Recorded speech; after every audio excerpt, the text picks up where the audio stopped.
Hi, this is Abdul Karim Hanif from Khaleej Times, and in this video we're discussing all the rules and regulations when it comes to your cricket kits.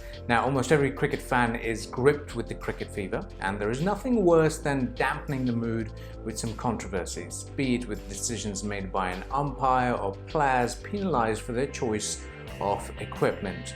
So in this video, we will give you an overview of the recent MS Dhoni's wicket-keeping glove incident, where it was seen bearing a military symbol, along with similar cases which have caught the attention of authorities.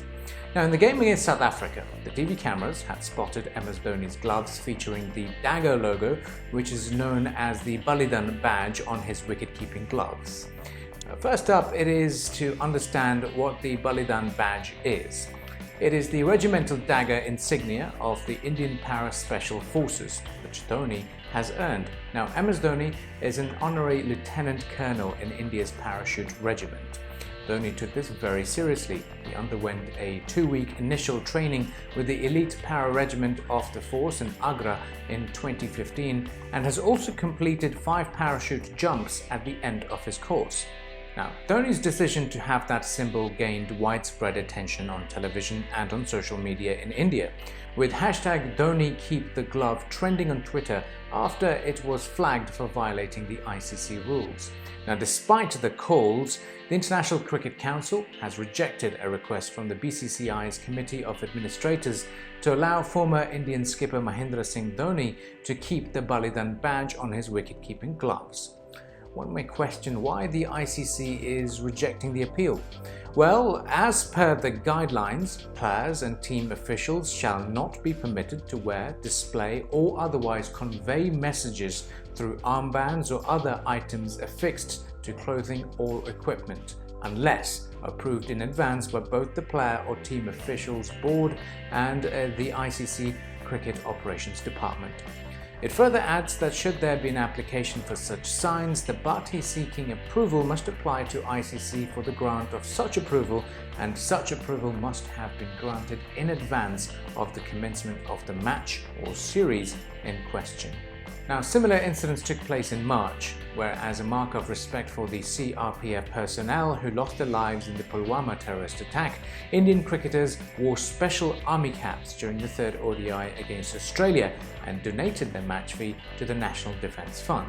In response to objections from the Pakistan Cricket Board, the ICC then issued a statement that the BCCI was granted permission from the governing body to wear the camouflage hats as a tribute to their country's armed forces. Now, let's do a recap of similar instances where players have been in the limelight for the choice of attire. Cricket has gone through a lot of evolution. It was way back in 1977 during the World Cricket Series, which was started by Kerry Packer, where we first saw white ball cricket and the emergence of coloured kits. In 2017, South African leg spinner Imran Tahir was reprimanded by the ICC for a wicket celebration in which he revealed a t-shirt under his playing kit with an image of the late Junaid Jamshed, a one-time Pakistani pop icon.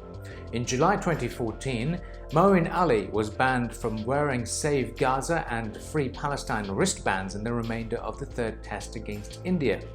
Though the English Cricket Board argued that he was making a humanitarian statement and not a political one, Moeen Ali was told by the match referee that while he is free to express his views on such causes away from the cricket field, he is not permitted to wear the wristbands on the field of play and was warned not to wear the bands again during an international match. Similarly, there have been other cases where players have refused to wear team t-shirts bearing an alcohol company as the shirt sponsor. In South Africa, Hashim Amla, along with Imran Tahir, have been given special permission not to sport the logo of Castle Lager, the team's major sponsor. In the IPL, the Indian Premier League, several Muslim players such as Rashid Khan, Shakib Al Hasan, Yusuf Pathan and Mohammad Shami, to name a few, were granted special permission to not endorse the logos of the alcoholic brands on their team kit. So overall, it is all about seeking permission well in advance from the governing bodies. Stay tuned to KhaleejTimes.com for more World Cup related content. It's goodbye for now.